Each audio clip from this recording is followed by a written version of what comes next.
How a Romance Novel Saved the Galaxy by Ariana de Rolte.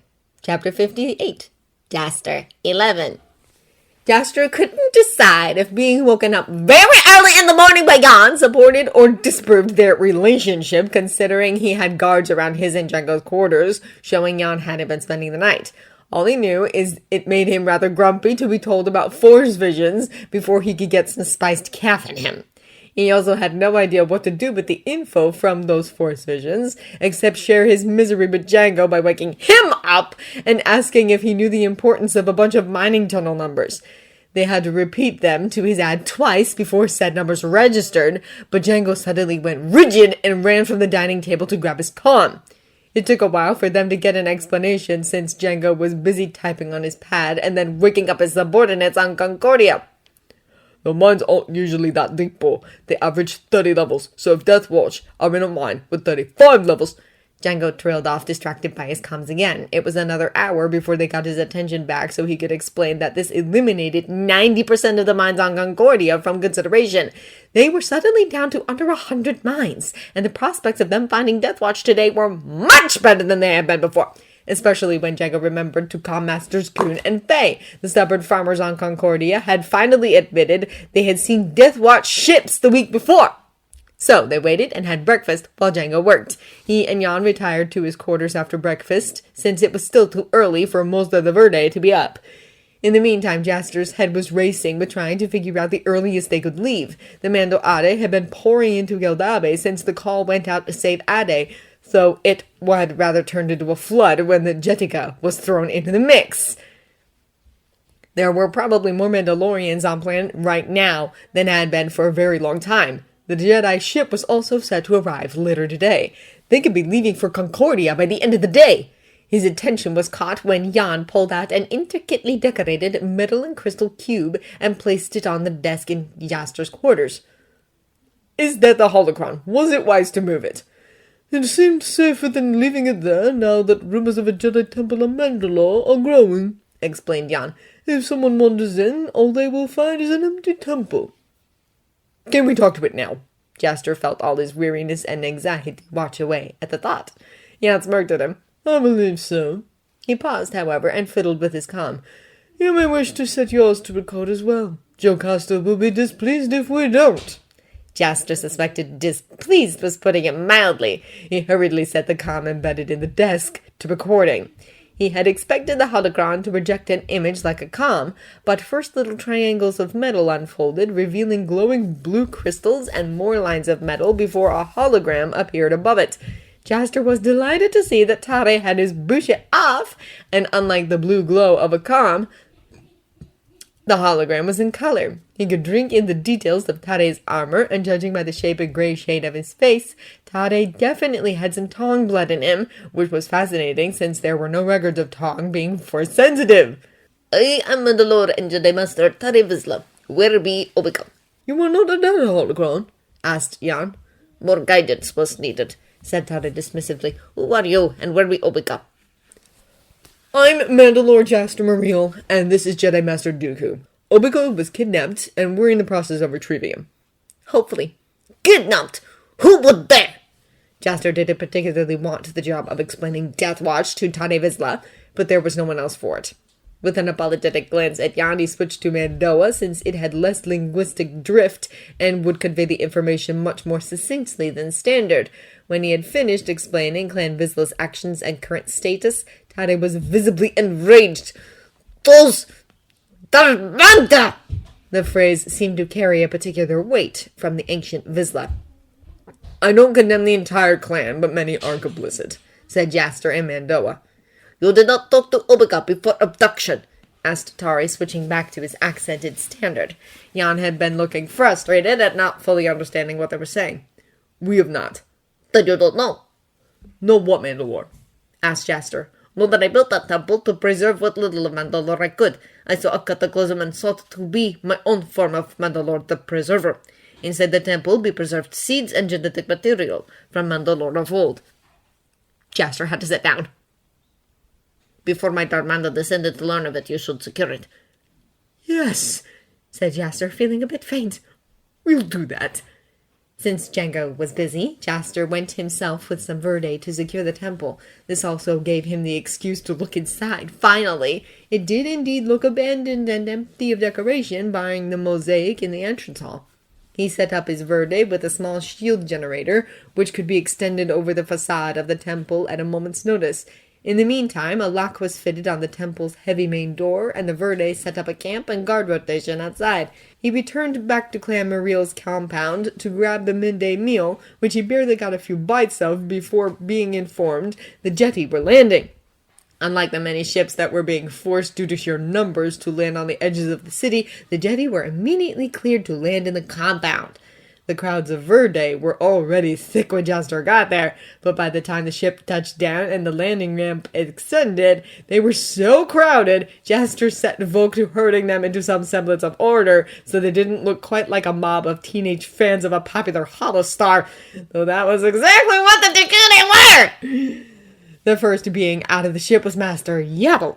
Jaster was unclear as to what her species was, other than being the same as Yoda's, but it wasn't one that immediately drew the sexual admiration of the Verde. That might change, though, considering how ridiculously high Master Blue's ranking was now, despite not being a species that was compatible with the vast majority of humanoid species. She walked nimbly over to him and bowed. Mandalorian Mariel, here to join the rescue we are. Also, learn more of your culture. I wish. She was not one to give long, flowery speeches, it seemed. That would serve her well on Mandalore. You and your people are welcome, Jedi Master Yaddle. Perhaps I could set up some meetings with a number of people across our culture, so you can form a bigger picture. Useful, that would it be, she said with a nod. But those you have? We're likely to have narrowed down which mine the Ade are being held in by the end of the day. We'll leave as soon as it's down to 10 or so. Yaddle nodded, then turned seemingly unerringly, singling out Yemen, one of his verd in green and black armor. Take me to your kitchens, you will. Food at the heart of culture, it is. Yemen nodded his head eagerly. Yaddle had managed to pick out a verd who always volunteered to cook and loved to bake for others, even when it wasn't in his duties. The Force sure gave Jedi some weird bits of info. Jaster and everyone were distracted from the small Jedi Master as another Jedi strode down the ramp.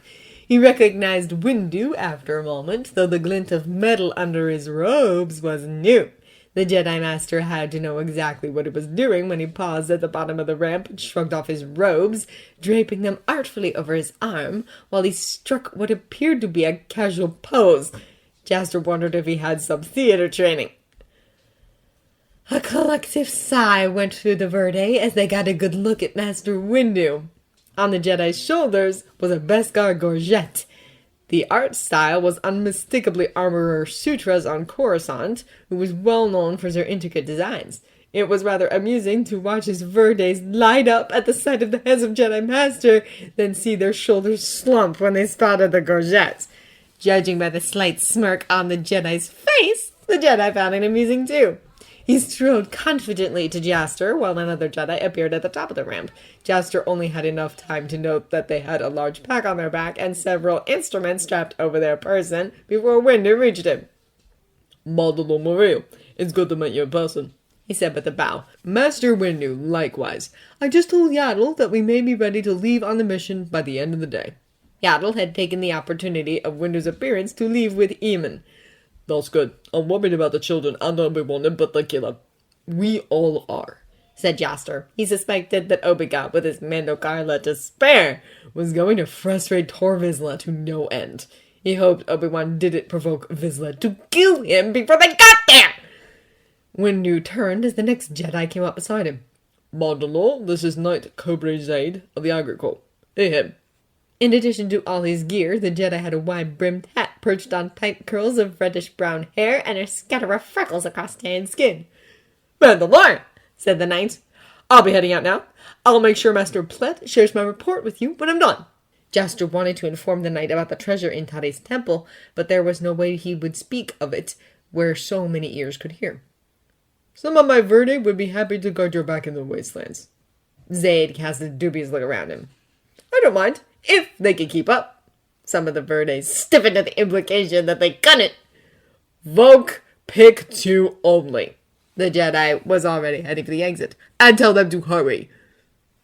I hope they're ready for a forced march. Sight is not one to rest when there's field work to be done, said Windu. They'll take it as a challenge, Jaster assured the Jedi. It seemed as if at least some of Agricorps members were tougher than he thought when Femor and Faye explained them to him. His Verde parted behind him to let Jan join them, though Jan was looking rather annoyed by the crowd. Jaster's attention was caught when a box slid from the top of the ramp, tumbling down into the dust. A floating pallet hurried quickly after it. It took Jaster a moment to recognize that it was Benin Kriz pushing it. The robes over his armor were confusing. Master Windu, said Jan. Master Dooku. I see you were unable to stop her, said Jan. I wasn't stupid enough to try. Wait, did that mean... Jocasta knew! Walked down the ramp in her archivist robes, a heavy pack held casually on her back. She sent a disapproving look at Kriz, who placed the box back on the pallet and snapped to attention like she was his commanding officer. Madame New, said Jaster. Welcome to Mandalore. Mandalore, Maria, she returned with a regal nod. Are those supplies? Asked Jaster. Oh, no, Mandalore. She had a sly smile on her face. The archives have been storing a number of pieces of Beskar armor gathering dust. Menin has helped me separate out most of it for a proper return to the Mandalorians, as a sign of our goodwill. Jan sighed next to him. Jaster had to bite his lip to prevent himself from asking her to marry him. Kara! Crates of antique Beskar returned to them! He stared at the crates hungrily. A ripple of murmur spread through his Verde as the info was conveyed.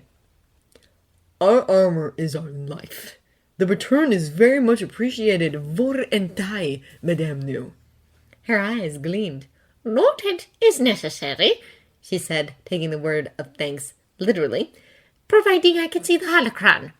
You would be welcome, said Jaster. We weren't going to withhold it from you, Joe, muttered Jan next to him. Jocasta ignored him to take Jaster's arms. Tell me all about it, Jaster. She led the way out of the Verde, who parted before them. She paused, then turned to cast a gimlet eye at Benin Kriz, who jumped to push the bell that followed them. Kara! Jaster just might be in love with this woman.